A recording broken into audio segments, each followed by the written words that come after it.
गांव का नाम था मीरगढ़, जहां सूरज की किरणें भी जैसे धीरे धीरे धरती को छूती थीं। हवा में मिट्टी की सोंधी खुशबू थी, मगर इंसानों के दिलों में कई बार उस मिट्टी से भी सख्त पत्थर बसते थे।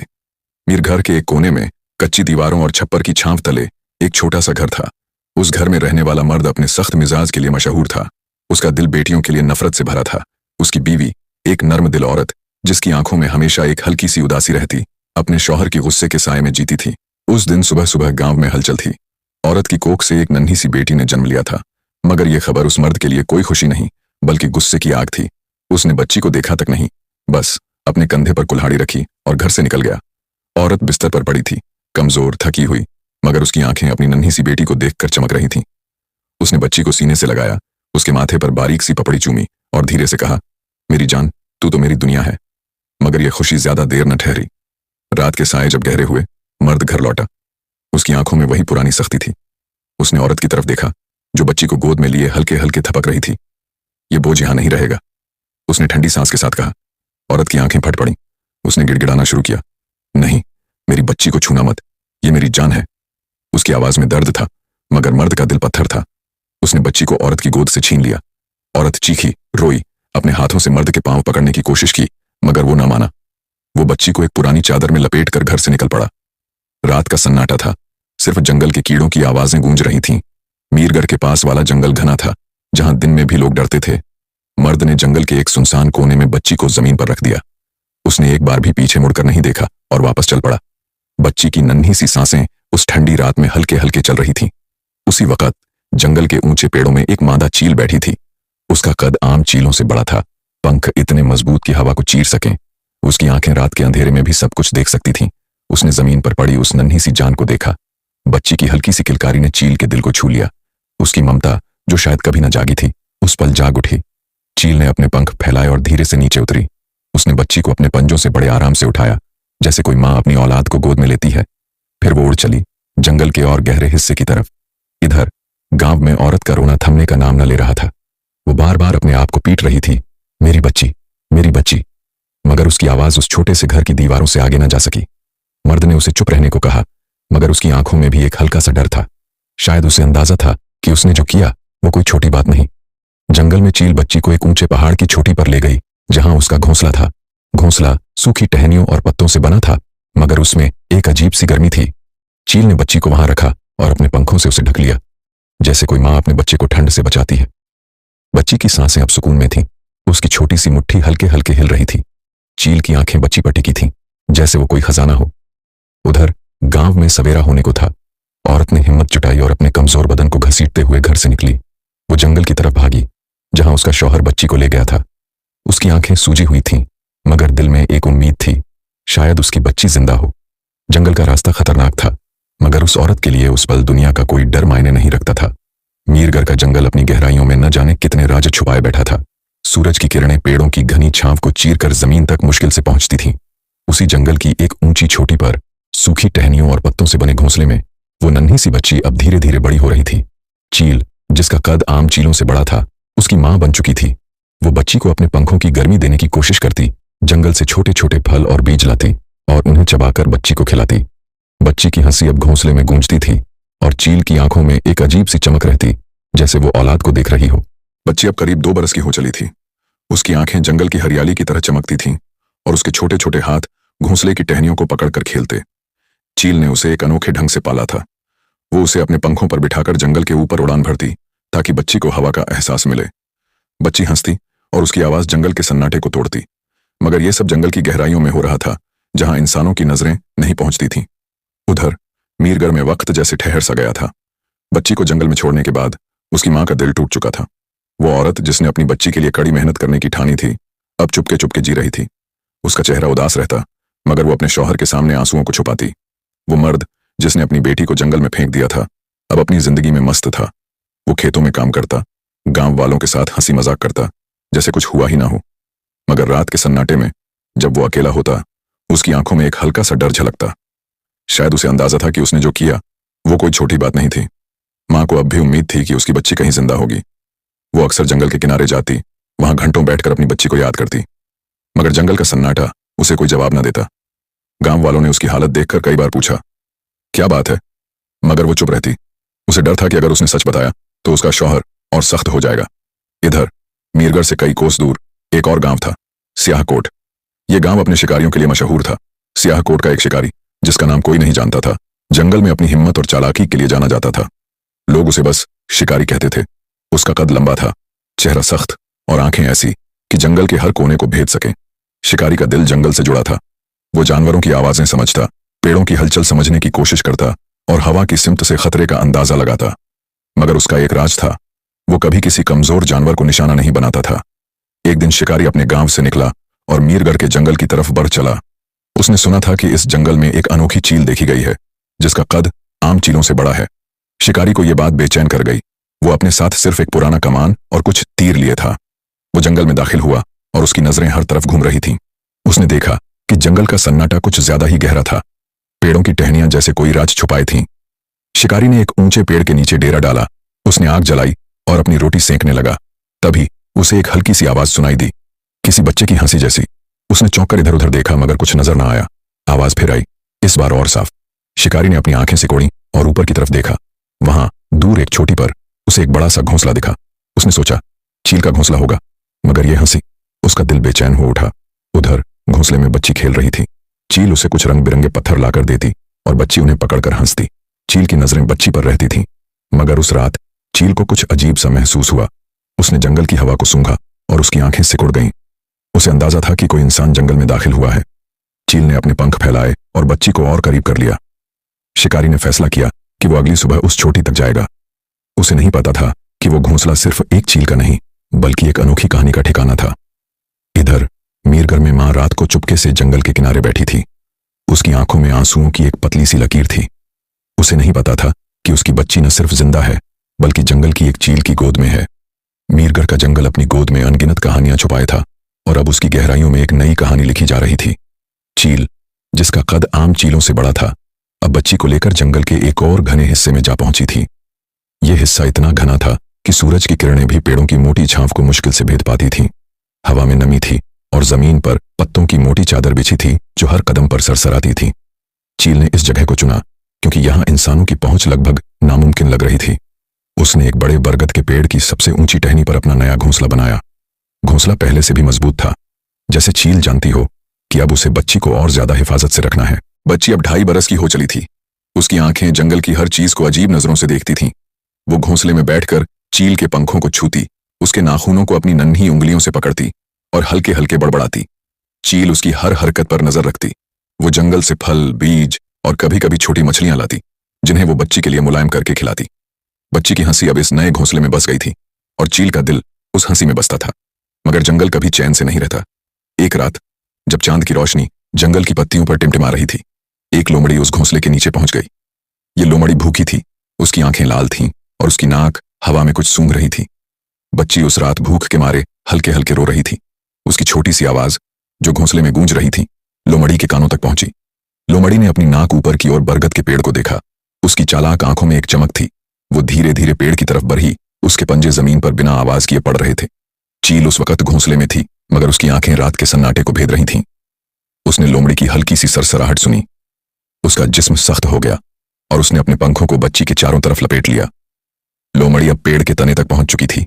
उसने अपने नुकीले दांत दिखाए और पेड़ पर चढ़ने की कोशिश शुरू की।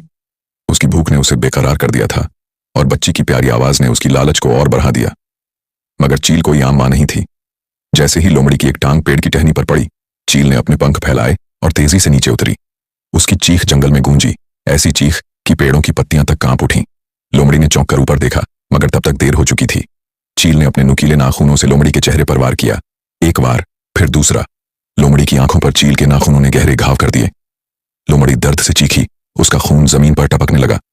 वो पेड़ से नीचे गिरी और अपनी जान बचाने के लिए भाग खड़ी हुई। चील ने उसका पीछा नहीं किया। वो वापस घोंसले में लौटी, जहां बच्ची अब भी हल्के हल्के रो रही थी। चील ने अपने पंखों से बच्ची को ढक लिया। उसने अपनी चोंच से बच्ची के माथे को हल्के से छुआ, जैसे कोई मां अपने बच्चे को तसल्ली देती है। बच्ची की रोने की आवाज धीरे धीरे थम गई। वो चील के पंखों की गर्मी में सुकून से सो गई। चील की आंखें अब भी जंगल की तरफ थीं, जैसे वो हर खतरे को भांप रही हो। उधर मीरगढ़ में मां और बाप की जिंदगी अपनी रफ्तार से चल रही थी। मां अब भी रातों को जंगल के किनारे जाती, मगर उसकी उम्मीद धीरे धीरे टूट रही थी। वो नहीं जानती थी कि उसकी बच्ची जिंदा है, और जंगल की एक चील उसकी माँ जैसी बन गई है। बाप अपने रोजमर्रा के कामों में मस्त था, मगर उसकी आंखों में अब भी वही पुराना डर छुपा था। गांव वाले उनकी जिंदगी को आम समझते, मगर उनके घर में एक सन्नाटा था जो बच्ची के जाने के बाद कभी नहीं टूटा। स्याहकोट का शिकारी अब मीरगर के जंगल में और गहरे तरीके से उतर चुका था। उसने उस रात चील की चीख सुनी थी। उसका दिल बेचैन था। वो सोच रहा था कि वो घोंसला, वो चीख और वो बच्चे की हंसी, ये सब क्या राज छुपाए हैं। उसने फैसला किया कि वो उस चोटी तक पहुंचेगा, चाहे कुछ भी हो जाए। मीरगर का जंगल अपनी गहराइयों में एक अनोखी कहानी बुन रहा था। बरगद के पेड़ की ऊंची टहनी पर चील के घोंसले में वो नन्ही सी बच्ची अब 4 बरस की हो चली थी। उसका तन नाजुक था, मगर उसकी आंखों में जंगल की चमक थी। उसके बाल लंबे और घने हो गए थे, जो हवा में लहराते जैसे जंगल की लताएं। बच्ची अब सिर्फ हंसती या रोती नहीं थी, वो चलती, उछलती और घोंसले की टहनियों पर छोटे छोटे कदम रखकर चलती। चील, जिसका कद अब भी जंगल की दूसरी चीलों से बड़ा था, उसकी हर हरकत पर नजर रखती। उसकी ममता बच्ची के लिए एक ढाल थी जो जंगल के हर खतरे से उसे बचाती। चील ने बच्ची को जंगल की जिंदगी सिखानी शुरू कर दी थी। वो उसे अपने पंखों पर बिठाकर जंगल के ऊपर उड़ान भरती, मगर अब बच्ची सिर्फ हंसती नहीं थी। वो नीचे के पेड़ों, नदियों और जानवरों को देखती, जैसे वो जंगल की हर चीज को समझना चाहती हो। चील उसे छोटे छोटे फल के बारे में सिखाती, कौन से खाने लायक हैं, कौन से जहरीले। बच्ची अपनी नन्ही उंगलियों से फलों को छूती, उनकी खुशबू सूंघती और चील के इशारों को ध्यान से देखती। उसकी जबान अभी पूरी नहीं खुली थी, मगर वो हल्के हल्के कुछ लफ्ज बुनती, जैसे माँ और उड़। चील इन लफ्जों को सुनकर अपनी चोंच से बच्ची के माथे को हल्के से छूती, जैसे तारीफ कर रही हो। घोंसला अब बच्ची के लिए एक छोटा सा घर था। वो टहनियों से छोटे छोटे खिलौने बनाती, पत्तों को जोड़कर गोलियां बनाती और चील के पुराने पंखों को इकट्ठा करके उनके साथ खेलती। मगर जंगल की जिंदगी आसान नहीं थी। एक दिन जब सूरज ढल रहा था, एक भारी बारिश आई। हवाएं इतनी तेज थीं कि बरगद का पेड़ भी हिलने लगा। चील ने बच्ची को अपने पंखों में छुपा लिया, मगर बारिश का पानी घोंसले में टपकने लगा। बच्ची डर गई, उसकी छोटी सी सांसें तेज हो गईं। चील ने अपनी चोंच से टहनियों को और कसकर जोड़ा और अपने पंखों को ढाल की तरह फैलाया। बारिश रात भर चली, मगर चील ने बच्ची को एक खरोंच भी नहीं आने दी। सुबह जब सूरज निकला, बच्ची ने चील के पंखों से बाहर झांका और मुस्कुराई। उसकी हंसी ने जंगल के सन्नाटे को फिर से तोड़ दिया। उधर मीरगर में मां की जिंदगी एक साए की तरह गुजर रही थी। वो अब भी जंगल के किनारे जाती, मगर उसकी आंखों में उम्मीद की चमक धीरे धीरे मद्धम पड़ रही थी। वो अपने शौहर से कुछ नहीं कहती थी, मगर उसका दिल अपनी बच्ची को याद करता। बाप अब पहले से ज्यादा चुप रहने लगा था। गांव वाले कहते कि वो खेतों में पहले जितना मेहनत नहीं करता। शायद उसके दिल में कोई कांटा चुभ रहा था, मगर वो उसे जबान पर न लाता। स्याहकोट का शिकारी अब जंगल के उस घने हिस्से के और करीब पहुंच चुका था। उसने चील की चीखें सुनी थीं और एक बार उसे दूर से वो बड़ा सा घोंसला भी दिखा था, मगर जंगल की राहें आसान नहीं थीं। एक दिन वो एक गहरी खाई में फंस गया। उसका पांव फिसला और वो मुश्किल से अपनी जान बचा पाया, मगर शिकारी का हौसला नहीं टूटा। उसने अपने तीर कमान को कसकर पकड़ा और आगे बढ़ा। उसे यकीन था कि वो घोंसला कोई आम घोंसला नहीं है। जंगल में एक नया खतरा भी पनप रहा था। एक भूखा तेंदुआ उस इलाके में घूम रहा था। उसकी आंखें रात में चमकती थीं और उसकी दहाड़ जंगल के जानवरों को डरा देती थी। चील ने एक रात उस तेंदुए की गंध सूंघी। उसने बच्ची को घोंसले के सबसे गहरे कोने में छुपाया और अपनी आंखें जंगल की तरफ टिका दी। तेंदुआ अभी दूर था, मगर चील जानती थी कि वो जल्द ही उनके करीब आएगा। लेकिन चीता उन तक न पहुंच सका और बच्ची की जान बच गई। बरगद के पेड़ की ऊंची टहनी पर चील के घोंसले में वो नन्ही सी बच्ची अब 17 बरस की जवान लड़की बन चुकी थी। अब वो घोंसले में नहीं रहती थी, बल्कि जमीन पर घूमती फिरती थी। चील भी उसके साथ रहती थी। उसका नाम तो कोई न था, मगर चील उसे अपने दिल में जान कहती थी। उसका कद लंबा था, बाल जंगल की लताओं की तरह घने और काले, और आंखें ऐसी कि उसमें गहरा राज छुपा हो। उसके चेहरे पर सूरज की किरणों और जंगल की हवाओं का असर था, एक सुनहरी चमक जो उसे जंगल की बेटी बनाती थी। वो नाजुक थी, मगर उसमें एक ताकत भी थी। चील अब भी उसकी माँ थी, उसकी हिफाजत, उसकी बेटी। इन 17 बरसों में चील ने उसे जंगल के बारे में बहुत कुछ बताया था। वो उसे अपने पंखों पर बिठाकर जंगल के ऊपर उड़ान भरती, नदियों के किनारे ले जाती और ऊंची चोटियों पर बैठकर सूरज को ढलते दिखाती। लड़की अब चील के साथ कदम से कदम मिलाकर चलती। वो पेड़ों पर चढ़ना जानती थी, फल तोड़ना जानती थी और जंगल की हवाओं से खतरे की बू पहचान लेती थी। चील उसके लिए फल लाती, आम, जामुन, बेर, और उन्हें अपनी चोंच से तोड़कर लड़की के हाथों में रखती। लड़की हंसती, फल खाती और चील की तरफ देखकर कहती, माँ, तू मेरी माँ है। चील की आंखें चमक उठती और वो अपनी चोंच से लड़की के माथे को हल्के से छूती। लड़की का दिन जंगल की रवानी में गुजरता। वो सुबह सुबह नदी के किनारे जाती, जहां वो पानी में अपने चेहरे को देखती। उसे नहीं पता था कि वो इंसान है, मगर उसकी आंखों में एक सवाल हमेशा तैरता, मैं कौन हूं? चील इस सवाल को भांप लेती, मगर जवाब देने के बजाय उसे अपने पंखों में समेट लेती। लड़की ने जंगल को अपना घर बना लिया था। उसकी आवाज में एक जादू था जो जंगल के जानवरों को भी ठहरने पर मजबूर कर देता। मगर जंगल की खामोशी कभी पूरी नहीं होती। एक रात जब चांद की रोशनी जंगल की पत्तियों पर टिमटिमा रही थी, चील को एक अजीब सी बेचैनी हुई। उसने हवा को सूंघा और उसकी आंखें सिकुड़ गईं। जंगल में कोई था, कोई ऐसा जो न जानवर था न दोस्त। चील ने लड़की को गहरे कोने में छुपाया और अपने पंख फैलाकर बाहर झांका। दूर पेड़ों के सायों में एक साया हिल रहा था। यह स्याह कोट का शिकारी था, जो अब इस घने जंगल में चील के घोंसले के ओर करीब पहुंच चुका था। उसका तीर कमान तैयार था, मगर उसकी आंखों में शिकार की लालच नहीं बल्कि एक कौतूहल था। उसने लड़की की आवाज सुनी थी और वो धुन उसे इस छोटी तक खींच लाई थी। शिकारी ने बरगद के पेड़ के नीचे डेरा डाला। उसने आग जलाई, मगर उसकी आसपास थी। उसे घोंसले में हल्की सी हलचल दिखी। उसने सोचा, ये चील का घोंसला है, मगर वो आवाज, वो इंसानी थी। उसका दिल बेचैन हो उठा। वो नहीं जानता था कि यहां आसपास एक लड़की है जो जंगल की बेटी बन चुकी है। इधर चील ने शिकारी की मौजूदगी को भांप लिया।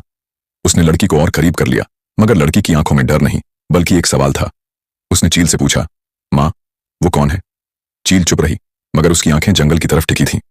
उस रात चील ने लड़की को बाहर नहीं निकलने दिया, मगर लड़की का दिल बेकरार था। वो जंगल की हर आवाज को सुन रही थी, जैसे वो उस साए को समझना चाहती हो। उधर मीरगढ़ में मां की जिंदगी एक सन्नाटे में डूबी थी। वो अब भी जंगल के किनारे जाती, मगर उसकी आंखों में आंसुओं की जगह एक खालीपन था। उसे नहीं पता था कि उसकी बच्ची अब एक जवान लड़की बन चुकी है जो जंगल की गोद में पल रही है। बाप का दिल अब और सख्त हो चुका था। वो गांव वालों से कम बोलता और रातों को अकेले बैठकर आसमान को देखता। शायद उसे अपनी करतूत का एहसास हो रहा था, मगर उसका गुस्सा उसे कबूलने नहीं देता था। वो दोनों माँ बाप बूढ़े हो चुके थे। एक दिन जब सूरज की किरणें पेड़ों की छांव में छन रही थीं, लड़की और चील एक बड़े पीपल के पेड़ के नीचे बैठे थे। लड़की जमीन पर बिछी पत्तियों से छोटी छोटी चीजें बना रही थी और चील उसकी हर हरकत को देख रही थी। लड़की ने एक पत्ती उठाई, उसे चील के सामने लहराया और हंसते हुए कहा, मां, देख, ये तेरा पंख। चील की आंखें चमकी और उसने अपनी चोंच से लड़की के हाथ को हल्के से छुआ। उसी वक्त जंगल की हवा में एक नई हलचल हुई। दूर से घोड़े की टापों की आवाज आई। ये सुल्तान था, एक 24 बरस का नौजवान, जिसके बाप की स्याह कोट और आसपास के गांवों जमींदारी था। सुल्तान अमीर था, खूबसूरत था और उसका दिल शिकार की सैर और जंगल की सैर में रमता था। उस दिन वो अपने 4 घुड़सवारों के साथ मीरगढ़ के जंगल में शिकार के लिए निकला था। उसके कंधे पर एक तीर कमान थी और उसकी आंखें जंगल की हर हलचल को भांप रही थीं। मगर जब उसकी नजर पीपल के पेड़ के नीचे बैठी उस लड़की पर पड़ी तो उसका दिल जैसे ठहर सा गया। लड़की की सादगी, उसकी चमकती आंखें और वो हंसी, सुल्तान को लगा जैसे उसने जंगल का खूबसूरत नजारा देख लिया। वो अपने घोड़े से उतरा और धीरे धीरे लड़की की तरफ बढ़ा। उसके घुड़सवार पीछे रुक गए, मगर सुल्तान की आंखें सिर्फ लड़की पर टिकी थीं। लड़की ने उसे देखा और उसकी उंगलियां पत्तियों पर रुक गईं। वो चौंकी, मगर उसकी आंखों में डर नहीं बल्कि एक कौतूहल था। सुल्तान ने पास आकर कहा, ऐ जंगल की लड़की, तेरा नाम क्या है? उसकी आवाज में एक अजीब सी नरमी थी जो लड़की को छू गई। लड़की ने जवाब नहीं दिया। वो चील की तरफ मुड़ी जैसे उसे इजाजत मांग रही हो। चील की आंखें सुल्तान पर टिक गईं और उसने अपने पंख फैलाए। सुल्तान ने चील को देखा और उसे समझते देर न लगी कि यह चील लड़की के साथ रहती है। उसने अपनी कमान नीचे रखी और हाथ जोड़कर कहा, मैं कोई नुकसान नहीं पहुंचाऊंगा, मैं बस तुम्हें अपने साथ ले जाना चाहता हूं। मेरे घर में तुम्हारे लिए हर सुख होगा। लड़की की आंखों में एक चमक थी, मगर वो चील से नजरें नहीं हटा रही थी। चील ने एक तेज चीख मारी और अपने पंखों को और फैलाया। सुल्तान पीछे हटा, मगर उसका दिल लड़की के चेहरे में खो चुका था। उसने देखा कि चील और लड़की का रिश्ता कोई आम रिश्ता नहीं है। उसने एक फैसला किया। अच्छा, उसने कहा, मैं तुम दोनों को अपने साथ ले चलूंगा। मेरे घर में तुम्हारी माँ, उसने चील की तरफ इशारा किया, और तुम दोनों की खिदमत होगी। लड़की ने चील की तरफ देखा और चील की आंखों में एक अजीब सी तसल्ली थी। शायद चील को सुल्तान की नीयत में कोई बुराई नजर न आई। सुल्तान ने अपने घुड़सवारों को इशारा किया। उन्होंने एक मुलायम कपड़े की पालकी तैयार की जिसमें लड़की और चील को बिठाया गया। चील ने लड़की को अपने पंखों से ढक रखा था और लड़की ने चील का एक पंख पकड़ रखा था। सुल्तान का काफिला सियाहकोट की तरफ चल पड़ा। जंगल पीछे छूट रहा था, मगर लड़की की आंखों में जंगल की यादें थीं। वो सुल्तान की तरफ देखती और उसका दिल बेचैन हो उठता। उसे नहीं पता था कि यह नौजवान कौन है, मगर उसकी बातों में एक सुकून था। सियाहकोट की हवेली सुल्तान के बाप की कीमती और मशहूर हवेली थी। जब काफिला वहां पहुंचा तो हवेली के नौकर चाकर चौंक गए। एक जंगली लड़की और एक बड़ी सी चील को देखकर उनकी आंखें फटी रह गईं। सुल्तान ने सबको हुक्म दिया, इन दोनों की खिदमत में कोई कमी नहीं होनी चाहिए। लड़की को एक खूबसूरत कमरा दिया गया जहां रेशमी पर्दे और मुलायम बिछौने थे। चील के लिए कमरे के पास एक ऊंचा मचान बनाया गया जहां वो आराम से बैठ सके। लड़की ने पहली बार ऐसी जगह देखी, मगर उसका दिल जंगल की याद में बेकरार था। सुल्तान हर दिन लड़की के बारे में मालूमात लेता कि अब वो कैसी है, इंसानों की आदतें सीख रही है या नहीं, वगैरह वगैरह। सुल्तान उसकी हर अदा पर फिदा हो रहा था, मगर चील की नजरें हमेशा सुल्तान पर रहती थीं। वो जानती थी कि यह सब कुछ लड़की के लिए अनजाना है। स्याहकोट की हवेली में लड़की की मौजूदगी की खबर धीरे धीरे फैल रही थी। कुछ लोग कहते ये लड़की कोई आम लड़की नहीं है, कुछ को शक था कि वो जंगल की कोई रानी है, और कुछ की नीयत में फितूर था। स्याहकोट की हवेली अब एक नई कहानी की गवाह बन रही थी। वो जंगल की लड़की जिसे चील ने अपनी जान से ज्यादा प्यार से पालने की कोशिश की थी, अब सुल्तान की हवेली में थी। हवेली के बड़े बड़े कमरों में रेशमी पर्दों की सरसराहट और चांदी के बर्तनों की खनक थी। लड़की को एक ऐसा कमरा दिया गया जहां खिड़कियों से सूरज की किरणें झांकती थीं और फूलों की खुशबू हवा में तैरती थी। चील के लिए हवेली के आंगन में एक ऊंचा ठिकाना बनाया गया था जहां वो अपने बड़े पंख फैलाकर बैठती और हर वक्त अपनी नजरें लड़की पर रखती। हवेली के नौकर चाकर उसकी खिदमत में लगे रहते। लड़की के लिए ये सब बातें नई थीं। वो जंगल की खुली हवाओं और पेड़ों की छांव की आदी थी, मगर सुल्तान की हवेली में उसे एक नया सुकून मिला। हर सुबह नौकर उसके लिए ताज़ा फल, मक्खन से लिपटी रोटियां और शहद की कटोरियां लाते। चील को भी जंगल की तरह ही उसका हिस्सा मिलता, ताज़ा मछलियां और फल, जिन्हें वो अपनी चोंच से जांचती और फिर लड़की के साथ बांटती। लड़की हंसती, चील की तरफ देखती और कहती, माँ, ये सब कितना अजीब है। चील की आंखें चमकती, मगर उसकी नजरें हवेली के हर कोने को भांप रही थीं। सुल्तान का दिल लड़की के लिए बेकरार था। वो हर दिन उसके बारे में हकीमों से बातें करता और जानने की कोशिश करता कि अब वो ठीक है या नहीं, इंसानों की तरह बर्ताव करती है या नहीं। एक दिन जब चांद हवेली के आंगन में चांदी बिछा रहा था, सुल्तान ने लड़की के सामने अपने दिल की बात रख दी।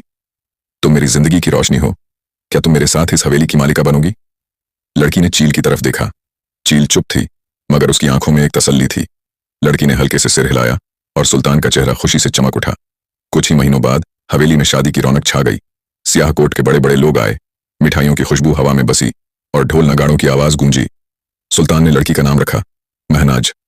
मेरे दिल का चांद, उसने कहा, और महनाज ने मुस्कुराकर उसका हाथ थाम लिया। चील उस दिन मचान पर बैठी थी, उसकी आंखें महनाज पर टिकी थीं। दोनों की धूमधाम से शादी हो गई, मगर हवेली की चमक के पीछे एक साया था। सुल्तान की पहली बीवी, जो हवेली की पुरानी मालिका थी, दिल ही दिल में जल रही थी। उसका नाम था जरीना। जरीना खूबसूरत थी, उसकी बातें मिठास से भरी थीं, मगर उसका दिल आग से भरा था। वो सुल्तान और महनाज का प्यार देखकर दिल मिला उठती थी। जब सुल्तान महनाज के साथ हंसता या उसके लिए फूल लाता, जरीना के सीने में जलन भड़क उठती, मगर वो ऊपर से प्यार का नाटक करती। वो महनाज के पास जाती, उसके लिए जेवर लाती और कहती, बहन, तुम तो इस हवेली की रौनक हो।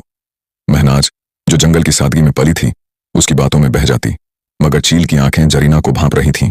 वो हर वक्त महनाज के पास रहती, कभी उसके कमरे की खिड़की पर, कभी आंगन के मचान पर। जरीना की जलन दिन ब दिन बढ़ रही थी।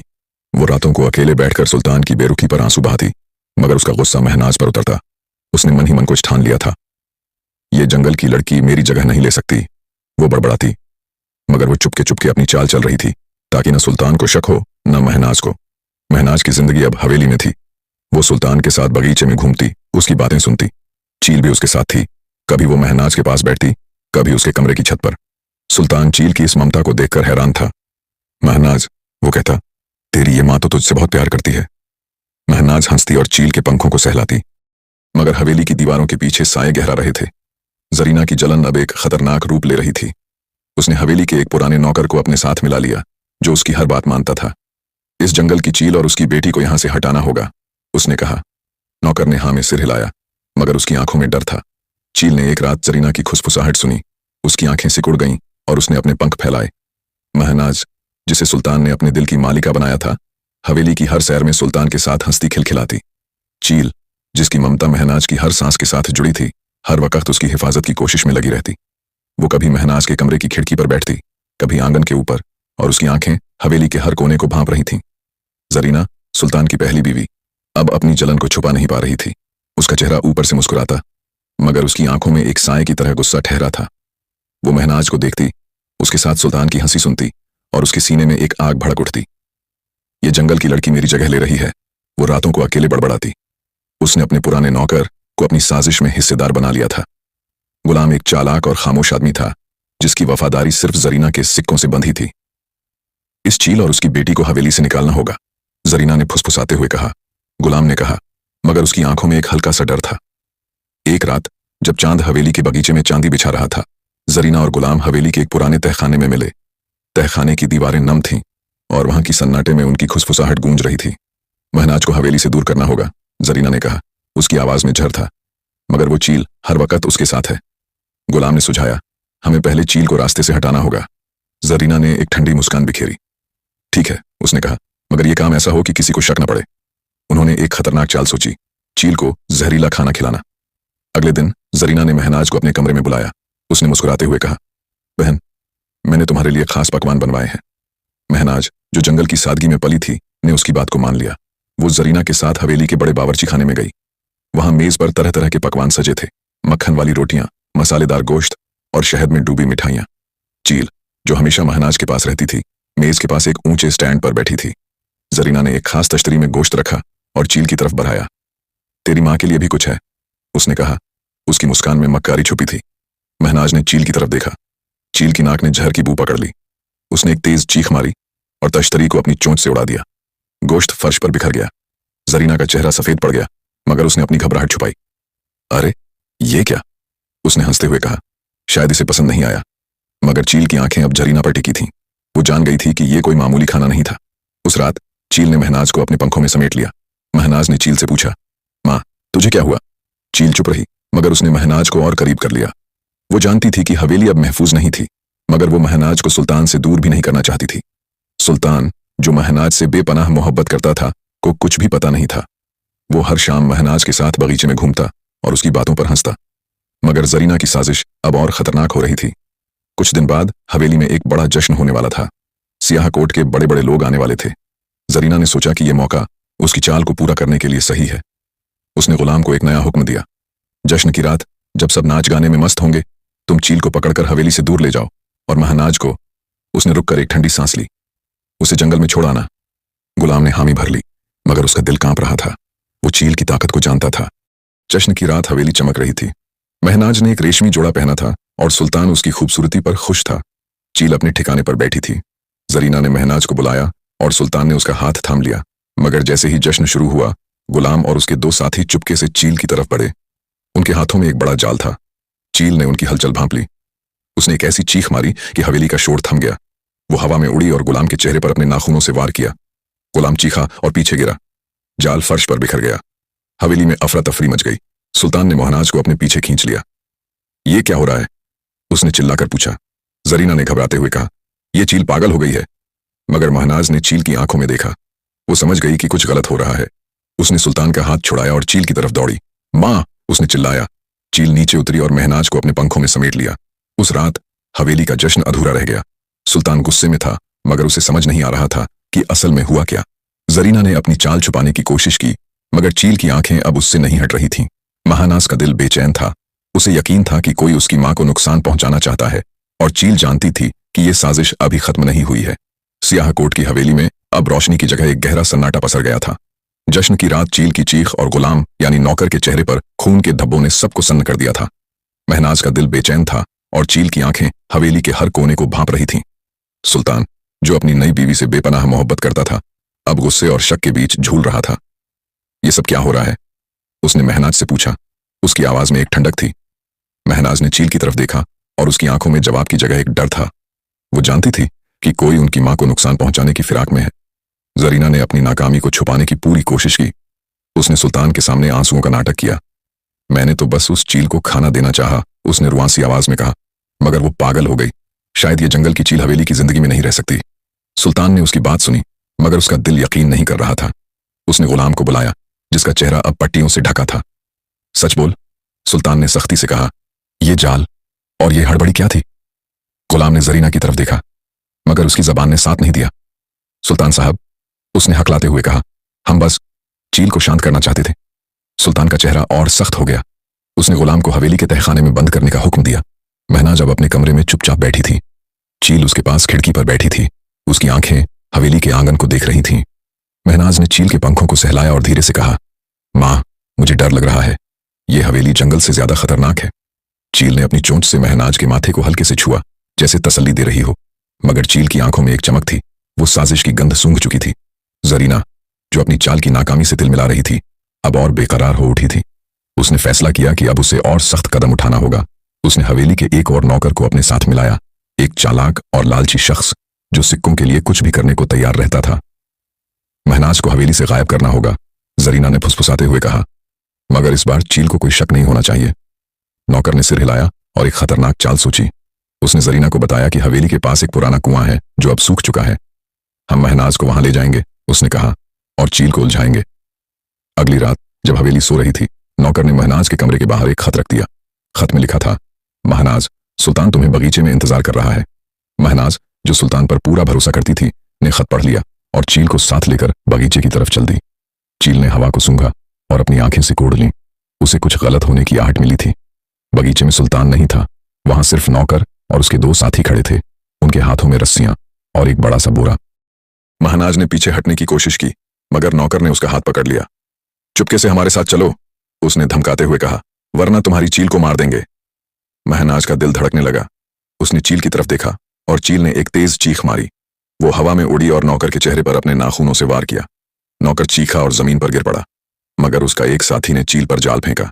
चील ने अपने पंखों से जाल को चीरा, मगर दूसरा साथी महनाज को बोरे में डालने की कोशिश करने लगा। तभी हवेली के आंगन से एक और चीख गूंजी। सुल्तान, जो रात को बगीचे में टहलने निकला था, ने यह हड़बड़ी देख ली। रुक जाओ, उसने गरजते हुए कहा। उसने अपनी तलवार निकाली और नौकर के साथियों की तरफ बढ़ा। चील ने जाल से छुटकारा पाया और महनाज को छुड़ाने के लिए नौकर पर फिर से झपट्टी। सुल्तान ने एक साथी को जमीन पर पटक दिया और दूसरा भाग खड़ा हुआ। महनाज आजाद हुई और वो चील के पंखों में जा छुपी।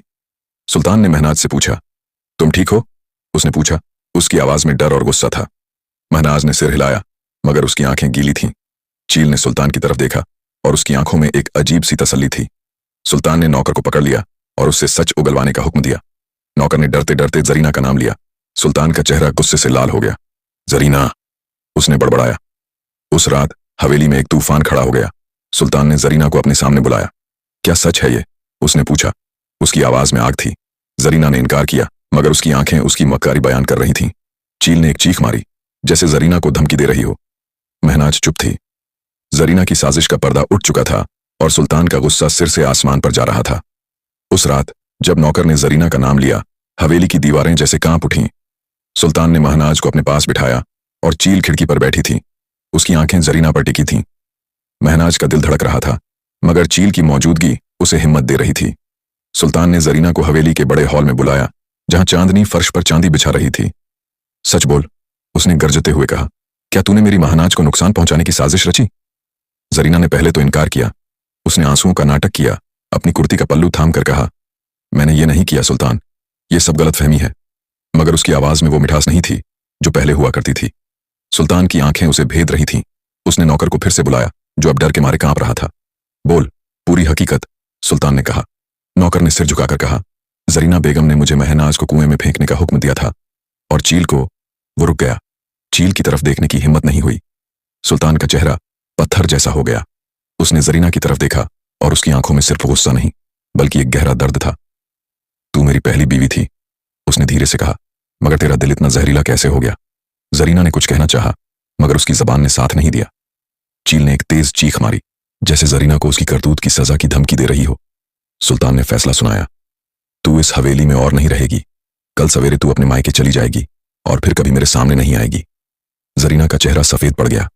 वो सुल्तान के पांवों में गिर पड़ी, गिड़गिड़ाने लगी, मगर सुल्तान का दिल अब पत्थर हो चुका था। उसने नौकरों को हुक्म दिया कि जरीना को उसके कमरे में बंद कर दिया जाए, ताकि वो रात में कोई और साजिश न रच सके। महनाज चुप थी। वो सुल्तान की तरफ देख रही थी और उसका दिल सुकून में था, मगर चील की आंखें अभी भी चौकन्नी थीं। वो जानती थी कि जरीना का गुस्सा इतनी आसानी से ठंडा नहीं होगा। अगली सुबह जरीना को एक बैलगाड़ी में उसके मायके भेज दिया गया। हवेली के नौकर चाकर खामोश थे और सियाहकोट में यह खबर आग की तरह फैल गई, मगर हवेली में खामोशी नहीं थी। एक रात जब हवेली सो रही थी, महनाज ने अपने कमरे में एक अजीब सी सरसराहट सुनी। वो उठी और खिड़की की तरफ गई। चील, जो हमेशा खिड़की पर बैठी रहती थी, वहां नहीं थी। महनाज का दिल धड़कने लगा। उसने दरवाजा खोला और आंगन की तरफ दौड़ी। वहां मचान पर चील थी, मगर उसका एक पंख जमीन पर लटक रहा था, जैसे उसे कोई चोट लगी हो। मां! महनाज चिल्लाई और चील के पास पहुंची। चील ने अपनी आंखें खोली, मगर उसकी सांसें कमजोर थीं।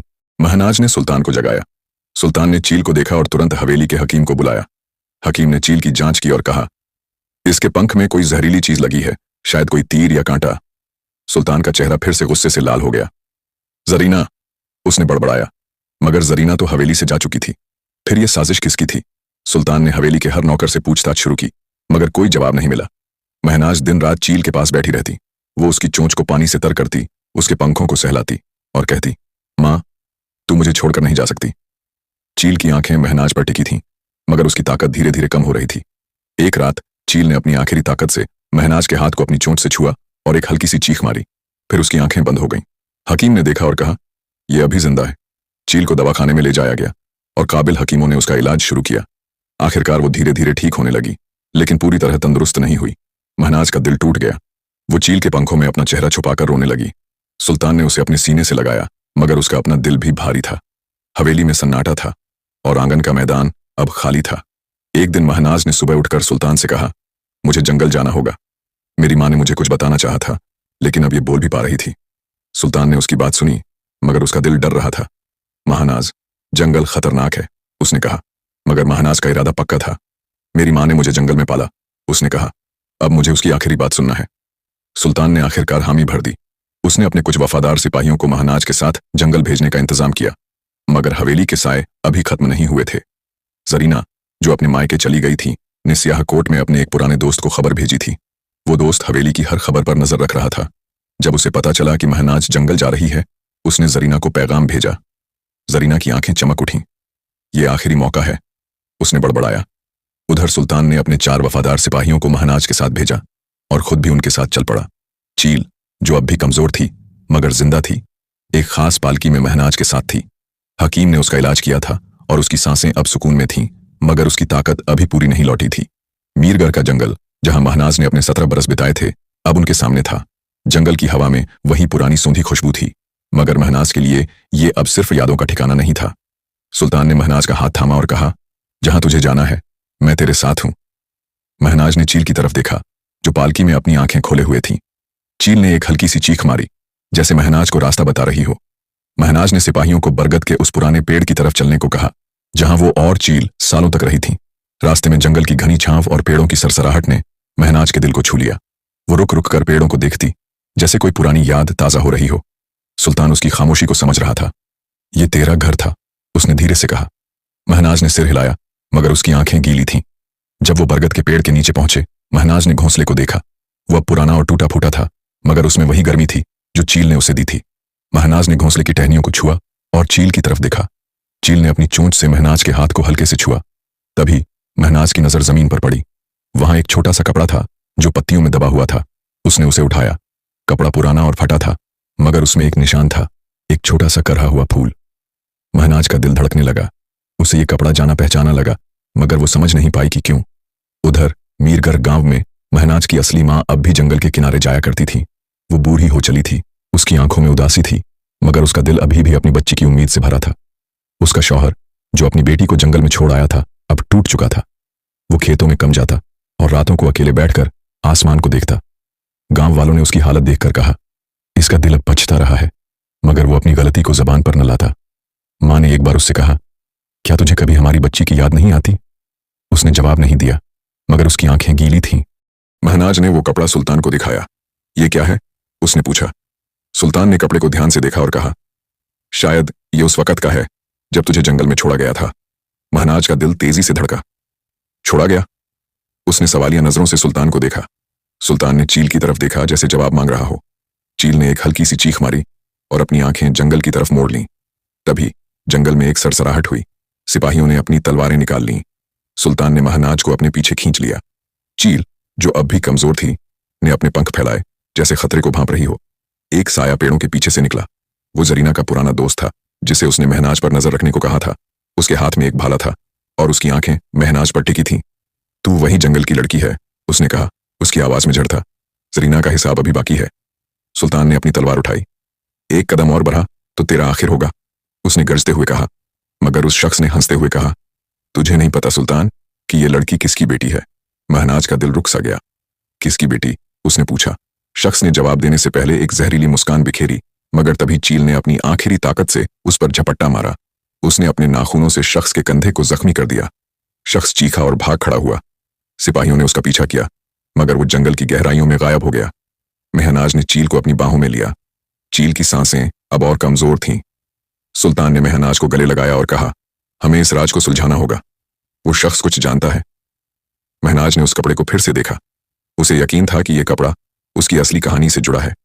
जंगल अब उसे सिर्फ अपनी माँ चील की याद नहीं दे रहा था, बल्कि एक और माँ की पुकार भी सुनाई दे रही थी। मीरगढ़ का जंगल अब महनाज के लिए सिर्फ यादों का ठिकाना नहीं था, बल्कि एक अनसुलझा राज था जो उसे अपनी असली जड़ों की तरफ खींच रहा था। वो पुराना कपड़ा जिस पर करहा हुआ फूल था, महनाज के हाथों में था, और उसका दिल हर पल उसकी कहानी का सच जानने को बेकरार था।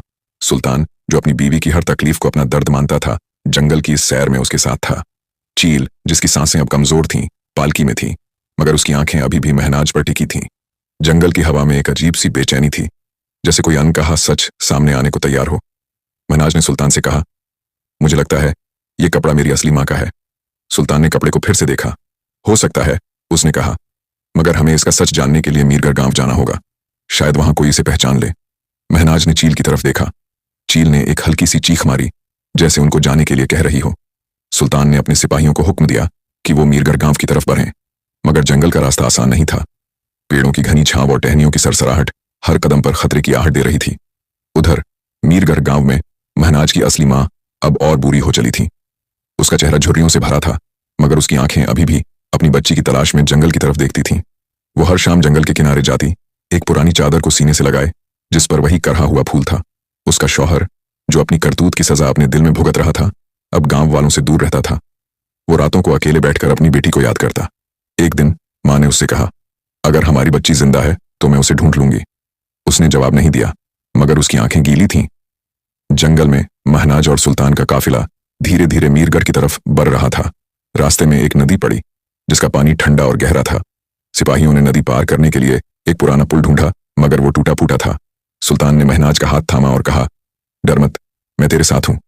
महनाज ने चील की पालकी को देखा, और चील ने अपनी आंखें खोलकर उसे देखा। जैसे ही काफिला पुल पर चढ़ा, एक तेज सरसराहट हुई। सिपाहियों ने अपनी तलवारें निकाल लीं। पेड़ों के पीछे वही शख्स था जिसे जरीना ने महनाज पर नजर रखने को कहा था। उसके साथ अब 2 और आदमी थे, जिनके हाथों में भाले और रस्सियां थीं। सुल्तान, उसने चिल्लाकर कहा, यह लड़की तेरे लिए मुसीबत है, इसे हमारे हवाले कर दे, वरना। सुल्तान ने अपनी तलवार उठाई। एक कदम और बढ़ा तो तेरा आखिर होगा, उसने गरजते हुए कहा। मगर तभी चील ने अपनी कमजोर हालत में भी एक तेज चीख मारी और पालकी से बाहर निकलने की कोशिश की। महनाज ने उसे रोका। माँ, तू आराम कर। मगर चील की चीख से जंगल गूंज उठा। अचानक जंगल के जानवरों की आवाजें गूंजने लगीं।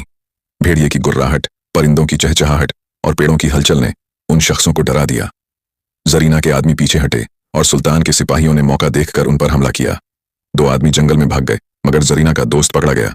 सुल्तान ने उससे पूछा, तूने कहा कि महनाज किसकी बेटी है? बोल, पूरा सच। शख्स ने डरते डरते कहा, मैंने मीरगढ़ में सुना था एक औरत अपनी बच्ची को जंगल में खो चुकी है। ये कपड़ा उसी का है। महनाज का दिल रुक सा गया। मेरी माँ? उसने पूछा। शख्स ने सिर हिलाया, मगर उसकी आंखों में मक्कारी थी। सुल्तान ने उसे सिपाहियों के हवाले किया और महनाज से कहा, हमें मीरगढ़ पहुंचना होगा, सच वही मिलेगा। मगर महनाज की आंखें उस कपड़े पर टिकी थीं। उसे अब यकीन हो रहा था कि उसकी असली माँ कहीं जिंदा है।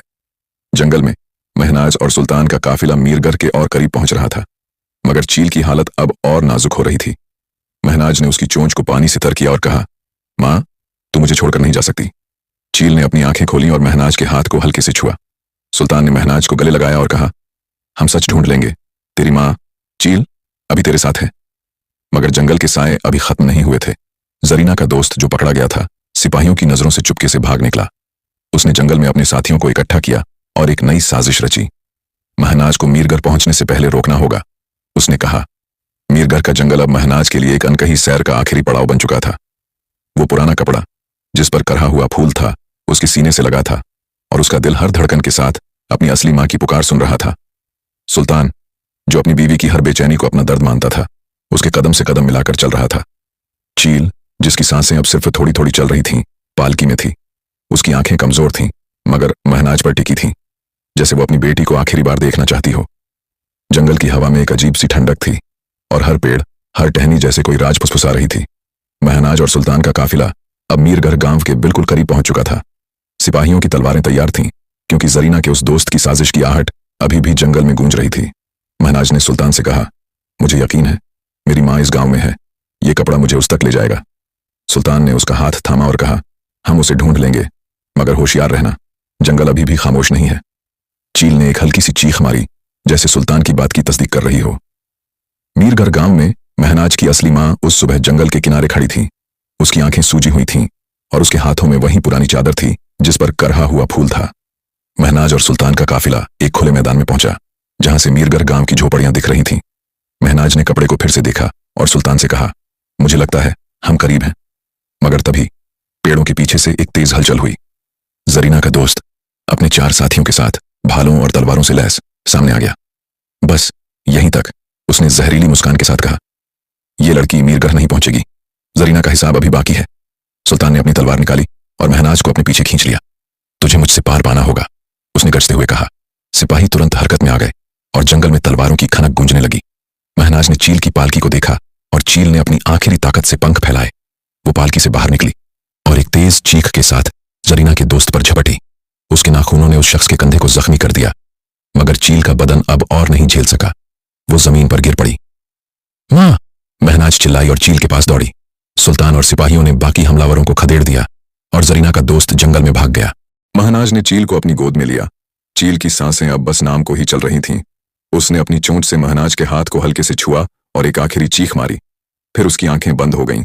चील मर चुकी थी। महनाज का दिल टूट गया। वो चील के पंखों में अपना चेहरा छुपाकर रोने लगी। सुल्तान ने उसे गले लगाया, मगर उसकी अपनी आंखें भी गीली थीं। महनाज ने चील को जंगल की जमीन पर दफनाया, उस जगह जहां वो दोनों सालों तक रही थीं। उसने चील के पंखों में से एक पंख अपने पास रखा और कहा, मां, तू मेरे साथ रहेगी। सुल्तान ने उसका कंधा थामा और कहा, अब मीरगर चलें, तेरी असली मां तेरा इंतजार कर रही है। मीरगर गांव के किनारे मां जंगल की राह पर थी। उसने दूर से एक काफिला देखा। उसका दिल तेजी से धड़कने लगा। वो तेजी से उस तरफ बढ़ी, मगर उसका बदन कमजोर था। वो एक पेड़ के सहारे रुक गई और उसकी आंखें काफिले को भेद रही थीं। तभी उसकी नजर महनाज पर पड़ी। महनाज उस कपड़े को सीने से लगाए चल रही थी। मां की आंखें फट पड़ीं। मेरी बेटी, उसने बड़बड़ाया, मगर उसकी आवाज कमजोर थी। महनाज ने दूर से एक बूढ़ी औरत को देखा जो पेड़ के सहारे खड़ी थी। उसका दिल कह रहा था कि वो कोई अनजान नहीं है। वो सुल्तान की तरफ मुड़ी और कहा, मुझे उस औरत से मिलना है। सुल्तान ने सिर हिलाया और उसके साथ चल पड़ा। वो धीरे धीरे उस बूढ़ी औरत की तरफ बढ़े। मां, जिसका बदन कमजोर था, ने महनाज को करीब आते देखा। उसकी आंखें फट पड़ीं। उसने अपनी चादर को और कसकर थामा और उसकी जबान से सिर्फ एक लफ्ज निकला, बेटी। उसकी आवाज कमजोर थी, मगर उसमें इतना दर्द और प्यार था कि जंगल का सन्नाटा भी गूंज उठा। महनाज रुक गई। उसने उस औरत की आंखों में देखा और उसे एक अजीब सी सुकून की लहर महसूस हुई।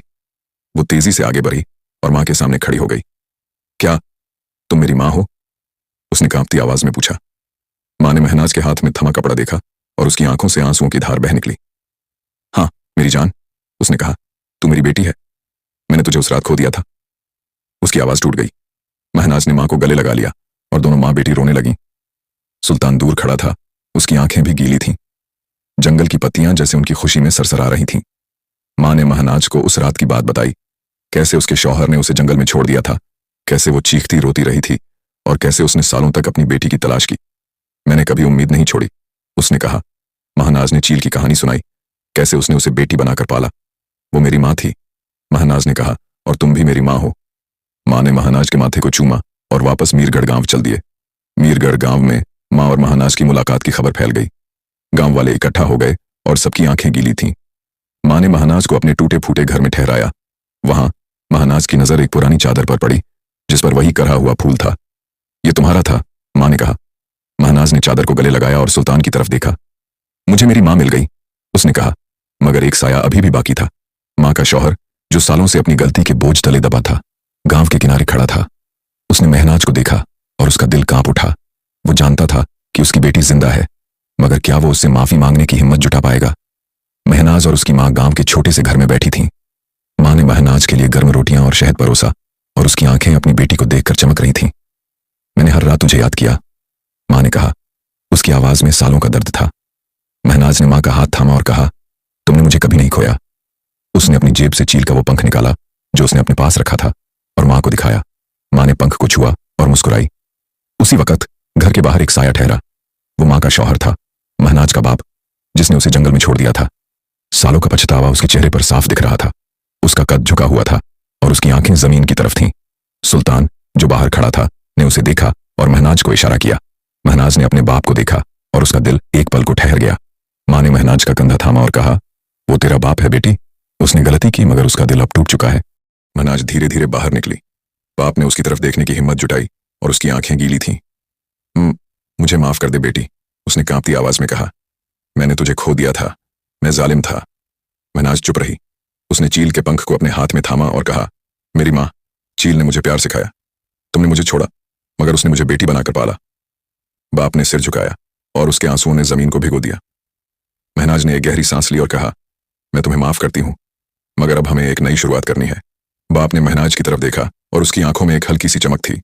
वो मां के पास गया और उससे भी माफी मांगी। मां ने उसका हाथ थामा और कहा, हमारी बेटी वापस आ गई है, अब बस प्यार बाकी है। महनाज ने सुल्तान की तरफ देखा और उसने मुस्कुराकर सिर हिलाया। गांव वालों ने इस मुलाकात को देखा और उनकी आंखें खुशी से चमक रही थीं। उसी शाम महनाज ने सुल्तान और अपनी मां को जंगल की तरफ ले जाने का फैसला किया।